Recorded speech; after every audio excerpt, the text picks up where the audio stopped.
ഗോക്കുവിന്റെ ശരീരത്തിനുള്ളിൽ പ്രവേശിച്ച ജിയാനു അതികൊടൂരമായ രീതിയിൽ ഗുഹാനോടും ക്രില്ലിനോടും യുദ്ധം ചെയ്തുകൊണ്ടിരിക്കുമ്പോൾ അവരെ കൊല്ലാനെത്തിയ ഗെയ്സിനെ വെല്ലുവിളിക്കുന്ന വെജീറ്റ ഗെയ്സിനെ അവന്റെ തേജശക്തി ഉപയോഗിച്ച് അതികൊടൂരമായ രീതിയിൽ കൊന്നുകളയുന്നതും അത് കണ്ട് അത്ഭുതപ്പെട്ട് മിണ്ടാനാകാത്ത വിധം സ്തംഭിച്ചു നിൽക്കുന്ന ഗോക്കുവിനെയും ക്രില്ലിനെയും ഗുഹാനെയും കാണിച്ചുകൊണ്ടാണ് എപ്പിസോഡ് ഇവിടെ ആരംഭിക്കുന്നത്.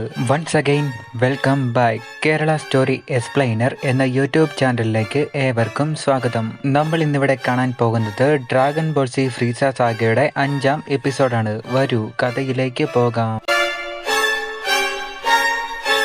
വെജീറ്റയുടെ ക്രൂരമായ പ്രവൃത്തി കണ്ട് ഗോകു വെജീറ്റ നീ അങ്ങനെ ചെയ്യാൻ പാടില്ലായിരുന്നു എന്നും പറഞ്ഞ് അലറുന്നുണ്ടെങ്കിലും നിന്നെ പോലെ ലോല മനസ്സുമായി ജീവിച്ചാൽ ഒരിക്കലും സൂപ്പർ സൈൻ അറ്റയാൻ ചെയ്യാൻ പറ്റില്ല എന്നും പറഞ്ഞ് വെജീറ്റ അവനോട് പൊട്ടിത്തെറിക്കുകയും ചെയ്യുന്നു. വെജീറ്റ സൂപ്പർ സൈൻ എന്ന് പറയുന്നത് കേൾക്കുന്ന ഗിയാനു നീ സൂപ്പർ സൈൻ എന്നാണോ പറഞ്ഞതെന്ന് ചോദിച്ച് വെജീറ്റയെ നോക്കി പല്ല് കടിക്കുമ്പോൾ ഈ കീടങ്ങൾ ഇതുവരെയും നിന്നെ കൊന്നില്ലെന്ന് ചോദിച്ച് ക്രില്ലിനെയും ഗുഹാനെയും നോക്കി വെജീറ്റ പുച്ഛിച്ചുകൊണ്ട് നിന്നെ കൊല്ലാൻ ഞാൻ തന്നെ നേരിട്ട് വരാമെന്നും പറഞ്ഞ് ഗിയാനുവിന് നേരെ പാഞ്ഞു പറക്കുകയാണ്. തുടർന്ന് വെറും ഒരു 4-5 ചുവടുകളിലൂടെ തന്നെ ഗോകുവിന്റെ രൂപത്തിലുള്ള ഗിയാനുവിനെ അടിച്ച് വെജിറ്റ നിലം പതിപ്പിക്കുകയാണ്. ഇതിപ്പോൾ അവസാനിപ്പിക്കേണ്ട സമയമായി എന്ന് പറഞ്ഞുകൊണ്ട് വെജിറ്റ അലറിക്കൊണ്ട് തന്നെ അവന്റെ ഫൈനൽ അറ്റാക്ക് ഉപയോഗിച്ചുകൊണ്ട് ഗിയാനുവിനെ കൊല്ലുവാൻ വേണ്ടി ശ്രമിക്കുമ്പോഴേക്കും അരുത് അങ്ങനെ ചെയ്യരുതെന്ന് പറഞ്ഞ് ഗോകു അലറുന്നുണ്ടെങ്കിലും അത് കാണുന്ന ക്രില്ലിനും ഗുഹാനും സ്തംഭിച്ചു നിൽക്കുകയാണ്. ഫൈനൽ ഫ്ലാഷ് എന്ന് ഉറക്കെ അലറിക്കൊണ്ട് വെജിറ്റ ഗിയാനുവിനെ കൊല്ലാൻ വേണ്ടി അവന്റെ മാരകമായ തേജശക്തി അയക്കുമ്പോഴേക്കും ശക്തമായ വെജിറ്റയുടെ ശരീരം കാണുന്ന ഗിയാനു വെജിറ്റയുടെ ശരീരത്തിലേക്ക് കൂടുവിട്ട് കൂടുമാറാൻ ശ്രമിക്കുകയും കൂടുവിട്ട് കൂടുമാറൽ പ്രയോഗിക്കുകയും ചെയ്യുന്നു. നടക്കാൻ പോകുന്ന സംഭവം എന്താണെന്ന് മനസ്സിലാക്കുന്ന ഗോകു പെട്ടെന്ന് അതിന്റെ ഇടയിലേക്ക് കയറി നിൽക്കുകയും വെജിറ്റയുടെ ശരീരത്തിലേക്ക് കയറാൻ ശ്രമിച്ച ഗിയാനുവിന്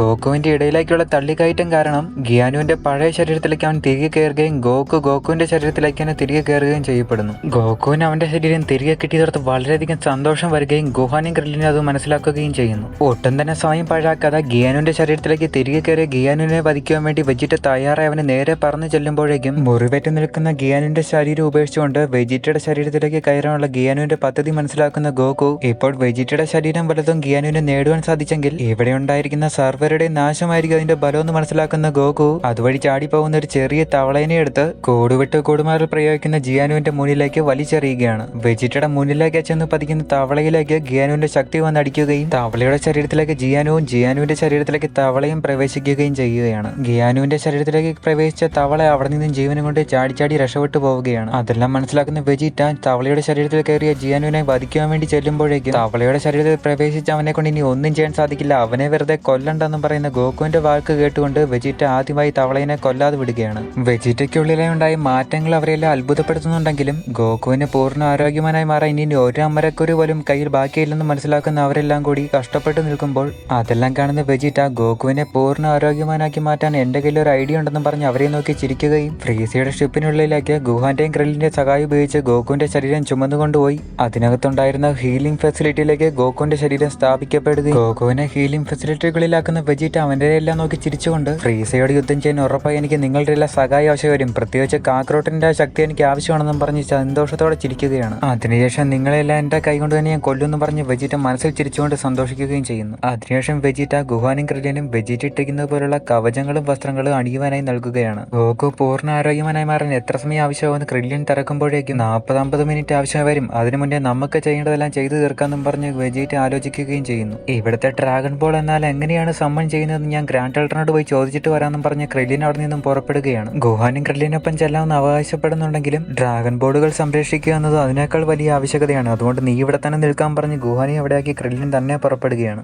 അതിനുശേഷം നമ്മൾ കാണുന്നത് കൊടൂരമായ യുദ്ധത്തിന് ശേഷം അവശനായി നിൽക്കുന്ന നൈലിനെയും ഫ്രീസയാണ്. ഞാൻ ഒറ്റ കൈ കൊണ്ട് പോരാട്ടിട്ട് പോലും നീ ഇത്രയ്ക്ക് അവശനായി പോയോ, ഇനി എനിക്ക് പെട്ടെന്ന് പാസ്വേഡ് പറഞ്ഞതിൽ നിന്നെ ഞാൻ ഇപ്പോൾ തന്നെ കൊന്നുകളയെന്നും പറഞ്ഞ് ഫ്രീസ നൈലിനെ വരട്ടിക്കൊണ്ടിരിക്കുമ്പോൾ മാരകമായൊരു തേജശക്തി ഉപയോഗിച്ചുകൊണ്ട് നെയിൽ ഫ്രീസയെ കൊല്ലുവാൻ വേണ്ടി ശ്രമിക്കുന്നുണ്ടെങ്കിലും ഫ്രീസയ്ക്ക് ഒരു തരി പോറൽ പോലും അതിൽ നിന്നും ഉണ്ടാവുന്നില്ല. അതെല്ലാം കാണുന്ന ഫ്രീസയ്ക്ക് വളരെയധികം ദേഷ്യം വരികയും നൈലിനെ അടിച്ച് നിലത്തേക്ക് പതിപ്പിക്കുകയും ഇപ്പോൾ നീ എനിക്ക് പാസ്വേഡ് പറഞ്ഞു തരുന്നോ അതോ മരിക്കുന്നതെന്ന് ചോദിച്ച് വരട്ടിക്കൊണ്ടിരിക്കുകയും ചെയ്യുകയാണ്. അതെല്ലാം കേൾക്കുന്ന നൈൽ ഫ്രീസയോട് നീ എന്തൊരു വലിയ വിഡ്ഢിയാണ്, ഇനി ഞാൻ പാസ്വേഡ് പറഞ്ഞു തന്നപ്പോലും നിനക്കതുകൊണ്ടൊരു ഗുണവും ഉണ്ടാവാൻ പോകുന്നില്ല, ഞങ്ങളുടെ വംശത്തിൽപ്പെട്ട ഡെൻഡ ഇപ്പോഴവിടെ ചെന്നിട്ടുണ്ടാവുക, പിള്ളേർക്ക് പാസ്വേഡ് പറഞ്ഞു കൊടുത്തിട്ടുണ്ടാവും, അവർ ഡ്രാഗനെ വിളിക്കാനും തുടങ്ങിയിട്ടുണ്ടാവുമെന്നും പറഞ്ഞ് വളരെയധികം ഉച്ചത്തിൽ പൊട്ടി അട്ടഹസിക്കുകയാണ്. അത് കേൾക്കുന്ന ഫ്രീസൊക്കെ അവൻ വന്ന വഴിക്ക് തന്നെ ഡെൻഡെ പറന്നു പോകുന്നത് കണ്ടതും കൊച്ചുകുട്ടി അവനെ എന്തുണ്ടാക്കാനെന്നും പറഞ്ഞ് അവനെ പോകാൻ അനുവദിച്ചല്ല ഓർമ്മയിലേക്ക് വരികയും അപ്പോൾ നീ അവർക്ക് വേണ്ടി സമയം ഉണ്ടാക്കാനാണല്ലോ എന്നോട് ഫൈറ്റ് ചെയ്തതെന്നും പറഞ്ഞ് വളരെയധികം ദേഷ്യത്തോടെ നൈലിനെ അടിച്ചിട്ട് അവിടെ നിന്ന് ദൂരേക്ക് പറന്നകലുകയും ചെയ്യുന്നു. അതെല്ലാം മനസ്സിലാക്കുന്ന ഗ്രാൻഡ് എൽഡർ ഇത്രയും സമയം അവർക്ക് വേണ്ടി സംരക്ഷിച്ചതിന് നൈലിനോട് നന്ദി അറിയിക്കുകയും ചെയ്യുകയാണ്.